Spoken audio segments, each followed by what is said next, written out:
Welcome to the Engaged by Design podcast, where we drive innovation and help you as a leader engage more learners more effectively.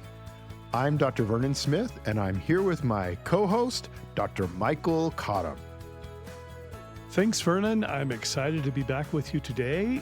We have part 2 of our conversation with Jenny Douglas. So without further ado, let's jump back into the conversation with Jenny. You know, Jenny, that you've raised a skill that I think is very important for modern leadership in any field or any sector, and that is you are talking about right here is systemic thinking about things as a system rather than as individual parts. And as a leader can look at those things systematically, it makes a big difference. You talk about the nuances that you were seeing and understanding. That's a great sign, and it's a very important skill that you've obviously developed at a high level. You know, HERS and NGLC, we'll do a shout out to Mark Milliron. Was Mark doing some of those courses with you? He was, and I saw that he's now the president of National University, so Good for him. Yep. I just heard him on a podcast the other week that I was listening to, and I was like, wait a minute, I know him. You know him. Yeah. We'll have to do a shout out when we go on before this. Jenny, let's go back to the literature thing. We talked about the work ethic thing. Let's go back to that literature thing that theme that you were thinking about. Yeah, it strikes me, thinking about the trajectory of my personal development and my professional development. One of the reasons that I even chose to study literature in the first place was because so much of that study of literature or the arts or history is about what does it mean for us to function as human beings in our society. And for me, reading a work of literature is kind of putting a mirror in front of your face and saying, why are we like this? For good or for not so good? Examining characters' motivations, in the context of their society, of their family, of the situation that they're in. And to me, that is an enduring and very important project that we as human beings need to continue on. So just for instance, within the past year, just for fun, without even trying to at the outset, I ended up reading all of Jane Austen's novels, which isn't a huge number, but Okay. I got started in one and then I was like gangbusters and I just wanted to continue. So I ended up, reading through her set of novels, and man, they are just witty, scathing critiques of both of people's foibles and personalities, but also these social structures that they're working in that are really pretty kind of rigid and restrictive in these classes of society and what they're allowed to do and not allowed to do. But there are also these books, Sense and Sensibility. If you haven't read it lately or not at all, read it. It was so funny. I mean, I just laughed out loud at that book because the characterizations are so spot on.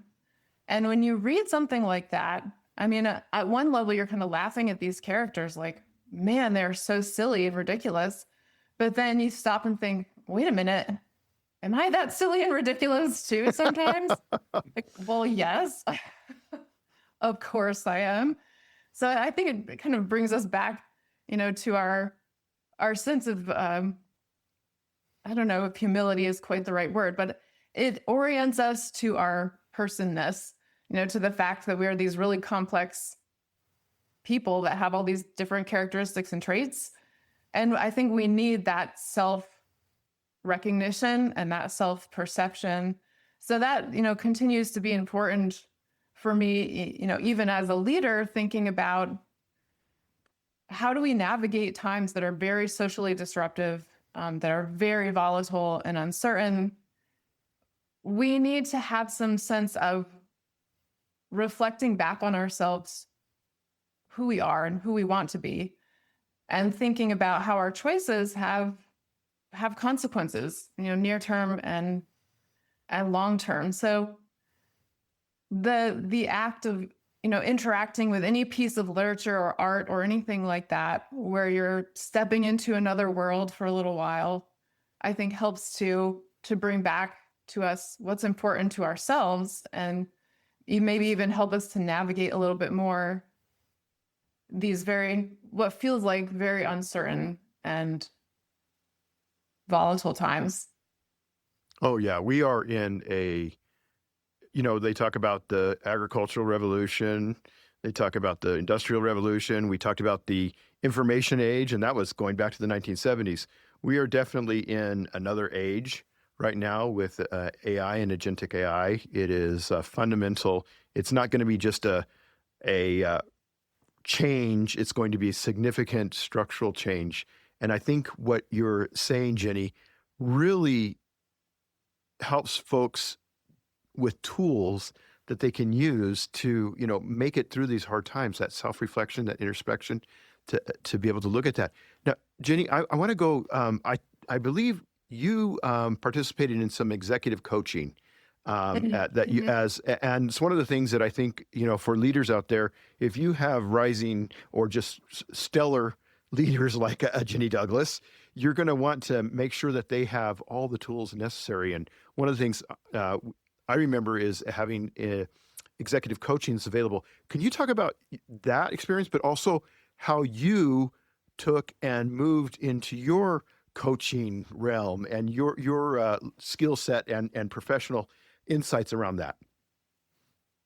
Executive coaching is so helpful because for a leader, it's really a neutral space outside of your line of supervision to kind of sort through what is challenging and maybe what is troubling or frustrating, and also what is good, with somebody who's really an objective observer who can help to reflect back, what it is that you're saying, what it is you're experiencing, to give you another perspective.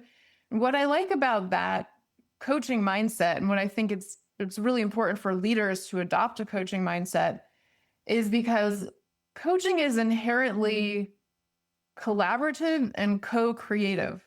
So that's in the definition of coaching, is it's a collaborative and co-creating relationship. And it's really about empowering other people.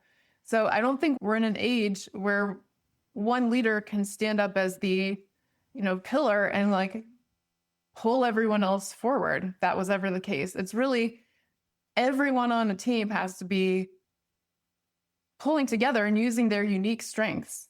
Yeah. And a leader who has that coaching mentality is able to help people pull out what are their unique strengths and what are their unique perspectives, and allow them to have those conversations and to bring ideas forward. I mean, it's the worst thought killer for an organization if people don't feel like they can share their ideas, or if they feel like they're too afraid to try something because it might not work. I mean, at this point, we need all the ideas on the table. We need, the generative creativity to say, okay, let's try something. Let's see how it goes. Let's pilot it. Let's try it out. Let's learn from it. Let's iterate. I mean, that is a human function as well, not just like an AI one. Iteration is one of the best things that we do in terms of being able to invent and discover and move forward. So to me, that central coaching mindset is really about building the team, building up other people so that they can bring forward what, their talents and skills and their backgrounds in order to come up with better solutions. Because we need the more creative solutions, the better right now. So Jenny, can you give maybe an example or a story, respecting confidentiality, of course, of your own experience of being coached and your experience of coaching? What kind of impacts have you seen? Yeah, I think with my experience of being coached, it's really useful to have somebody else kind of reflect back to you what they're hearing in your communication style, or in your word choice, even in the way that you describe a situation, and saying, oh, it sounds like you feel really restricted in that situation. How could you go about this differently in order to open up possibilities? So I think it helped me maybe work on my communication style with other people, where I was maybe expecting things implicitly from them, but not stating them always. And,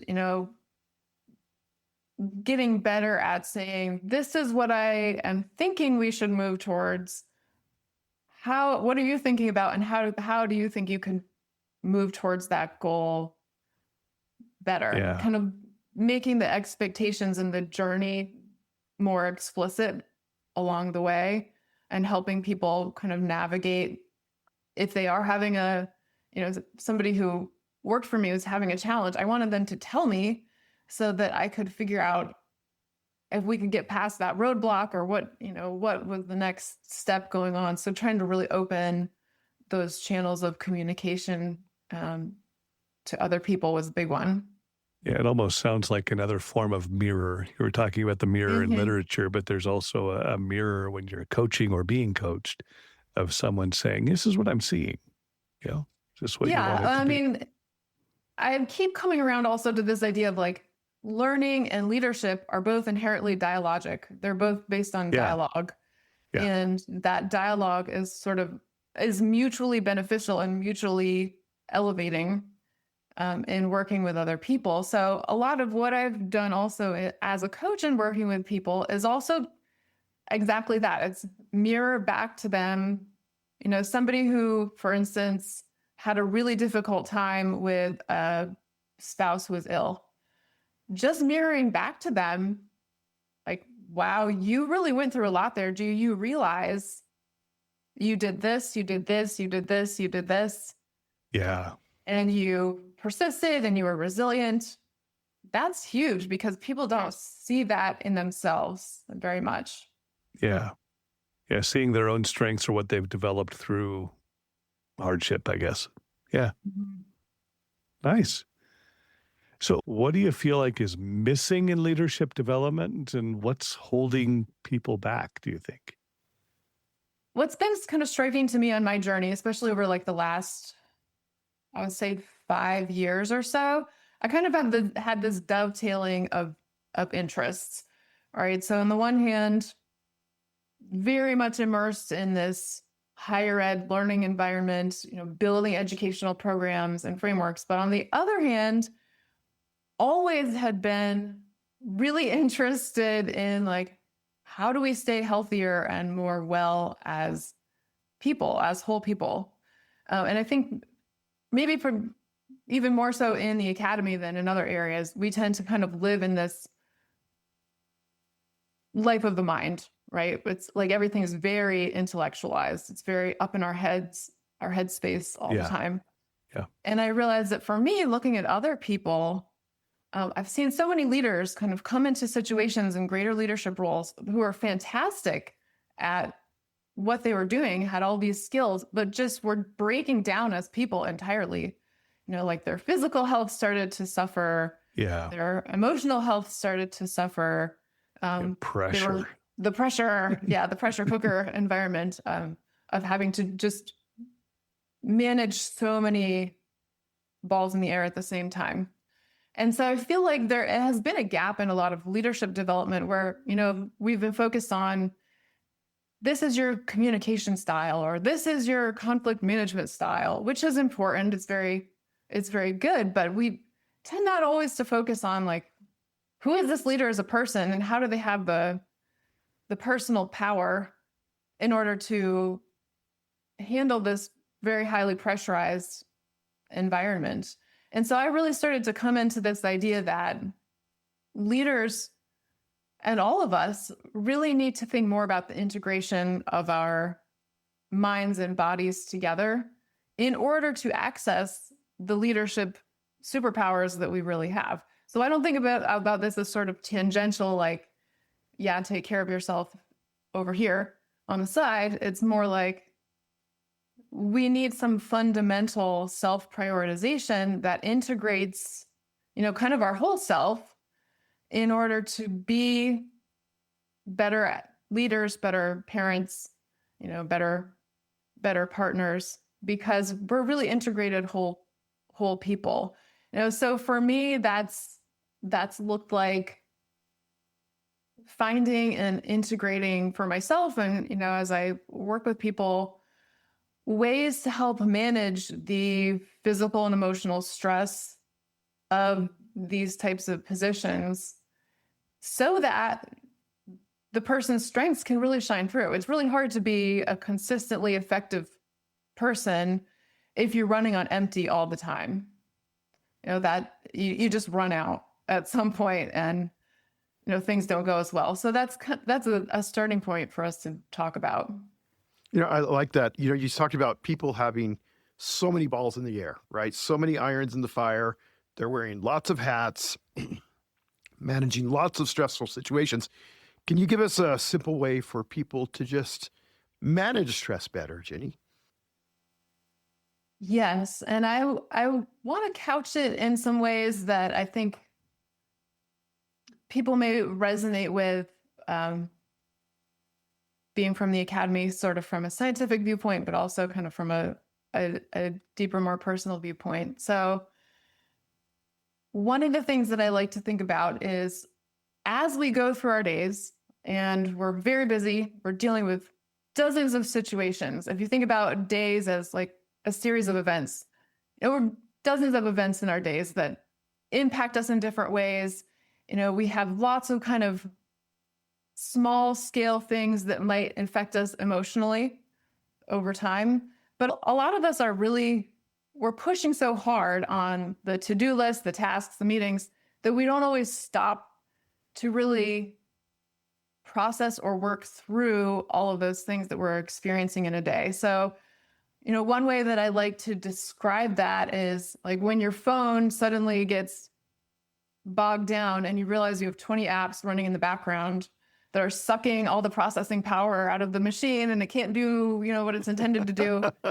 First world problem, and I have it. First world problem, right? But I think as leaders, a lot of us are in that boat a lot of the time. We're running at like 20% of our full capacity because of this level of stuff that's churning in the background. And the way that it comes out is, we push through a full day, not really being able to express things that we might want to say. And then we get home and our spouse says something or somebody cuts us off in traffic and we just have this over the top emotional reaction, right? We're like, where did that even come from? I wasn't that angry about that thing, but it's really not that thing that was the issue. It was the 50 things that happened before that we just haven't had a chance to work through. So go ahead, Michael. I just think that's true of every person you meet. There is something happening in their lives that you have no idea about.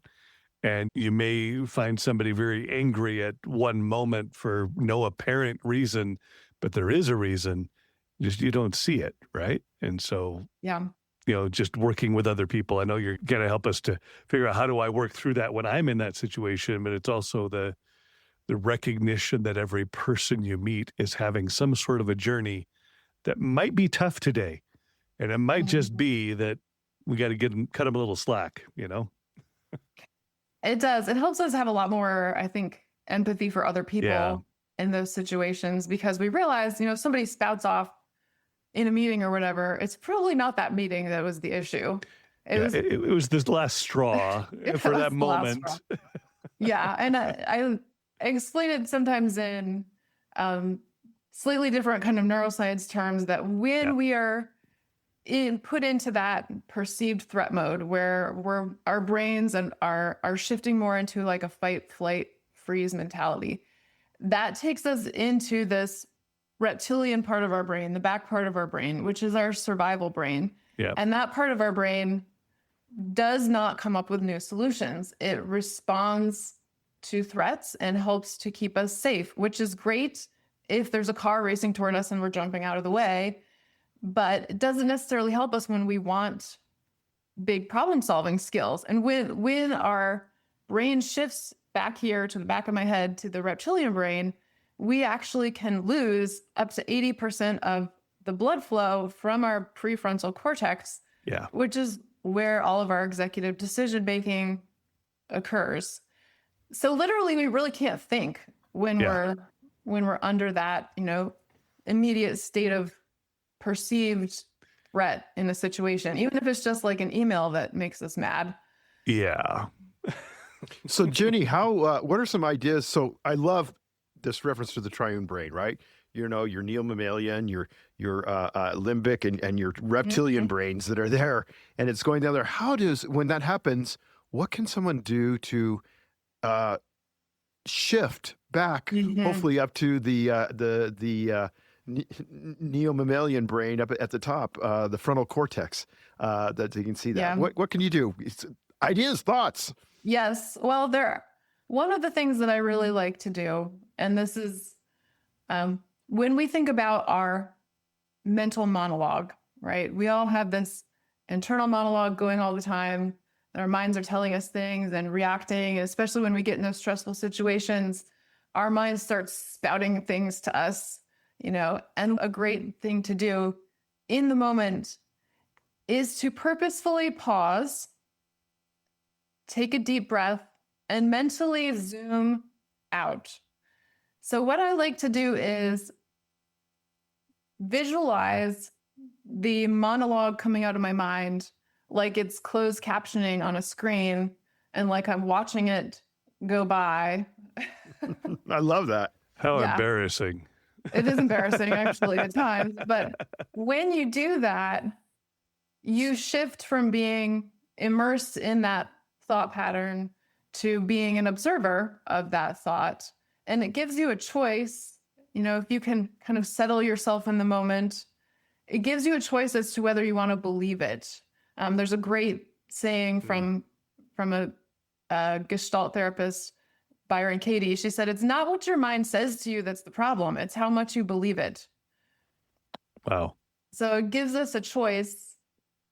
If we can just mentally zoom out, it takes some practice and effort when you're in the moment of it, but even to stop, take a deep breath, and just to see that monologue like it's words streaming past. And I find like when I do that in my own mind, it's almost like the volume goes down by about 90% instead of that voice that's just like talking to me really loud in my head about what just happened. It dims it so that I can use my more higher consciousness, higher self to, discern what I want to do from that point. I wanted to build on that because that's sort of like That's from the great. inside of your mind what to do. That's very, Yeah. very practical tool. Our listeners are totally benefiting from this. Go on, please.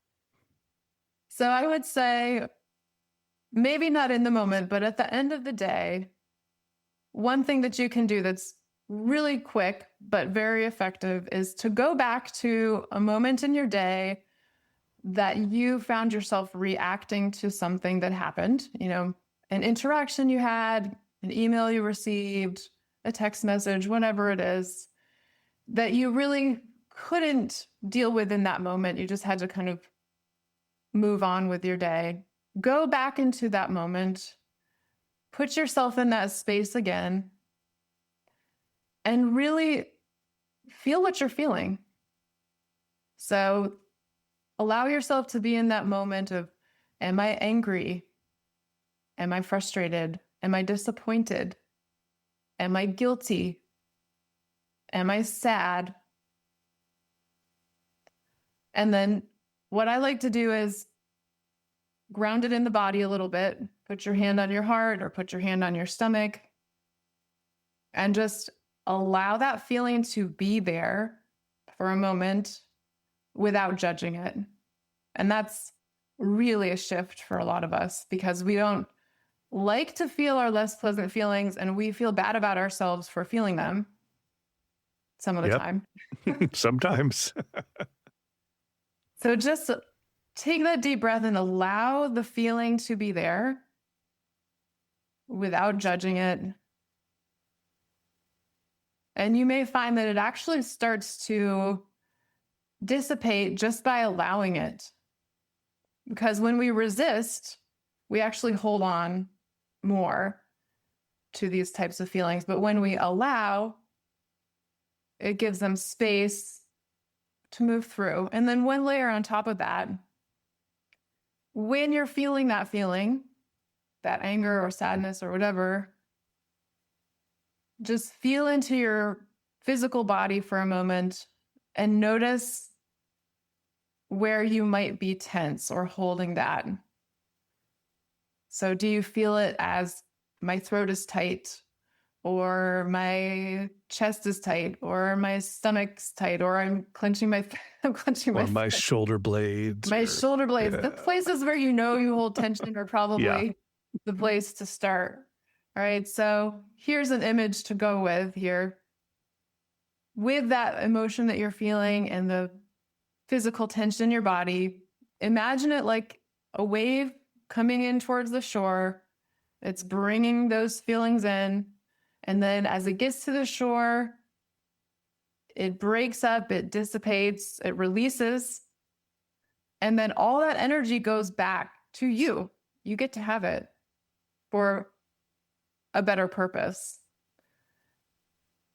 So use that wave metaphor. I find it very, very helpful. Just imagine all that emotion coming at you as a wave and then releasing and coming back. We don't need to remove that energy. We just want to change it. We want to allow you to have it so that you can choose how you want to employ it better. It's giving you back that personal power that was kind of stuck in the background.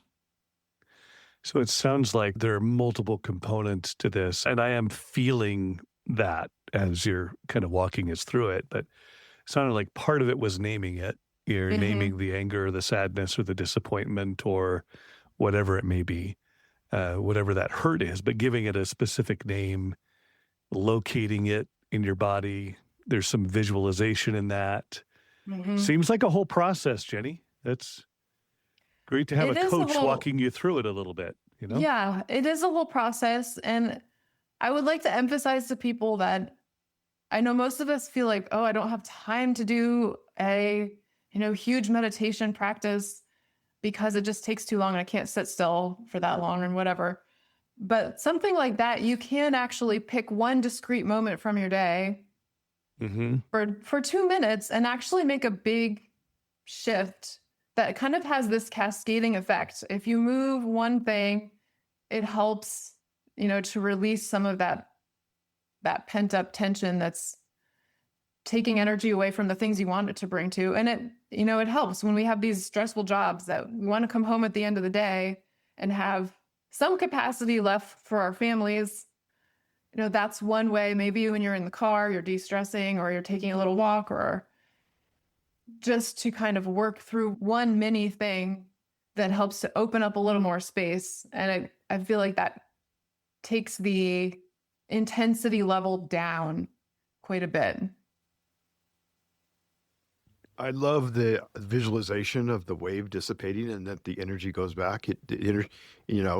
Energy and mass. We got a little bit of Newtonian physics here, but we're preserving that, and that's a beautiful visualization, Jenny.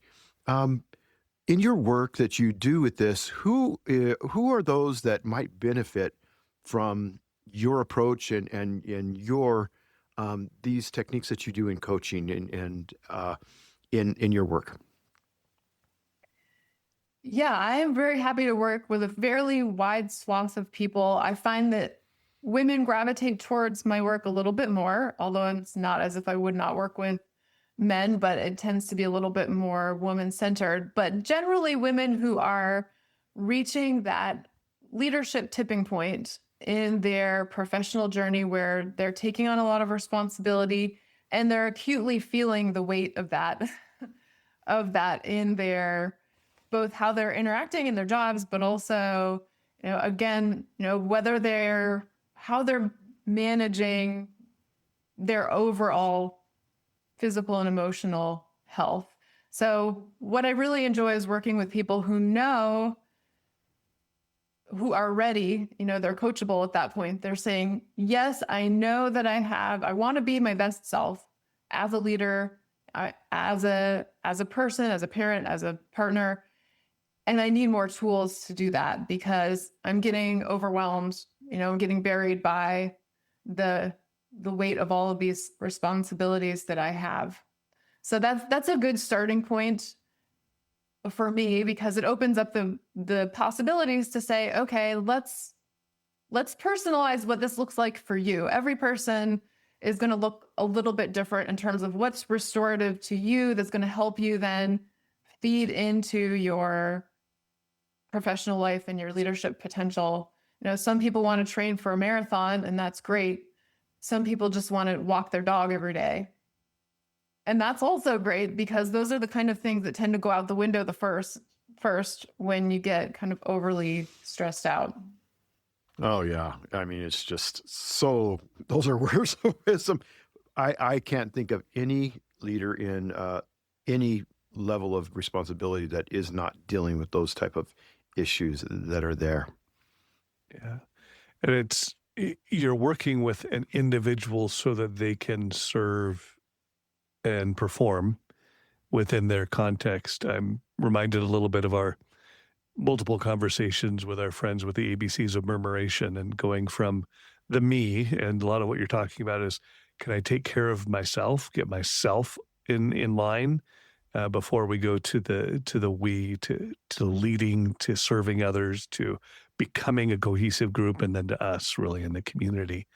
So just referencing old episodes that, not that old episodes, but over the last year, we've had several of those conversations. I find the specific things you're talking about, Jenny, help me and can help individuals become better selves, more integrated, as you say, more whole. What do you hope that people take from this kind of work? Not only the ones you're coaching, but other people who are looking into these kinds of exercises and activities that help you to be better. I think my big takeaway is that I think most of us inherently want to believe and do believe that we have a higher purpose in our life, that we are here to do good in some capacity in whatever arena that we have chosen and that we're skilled in.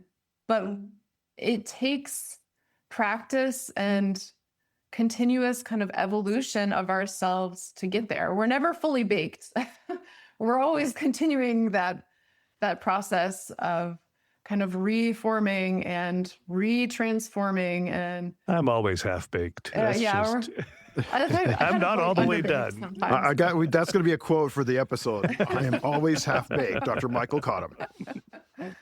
Never quite done. Relentless improvement. There we go. Improvement. We're relentlessly working to improve ourselves. Yeah. On that half-baked note, we'll finish up part 2 of our conversation with Jenny Douglas. And just wait, there's more to come. In part 3 of our conversation, we'll dig into a little bit more with AI and changes that we think are coming to the way we lead in higher education. Thank you for joining our conversation. Be sure to like, subscribe, rate, and share this podcast with a friend. And let us know how the ideas from the podcast have helped you as you have engaged by design.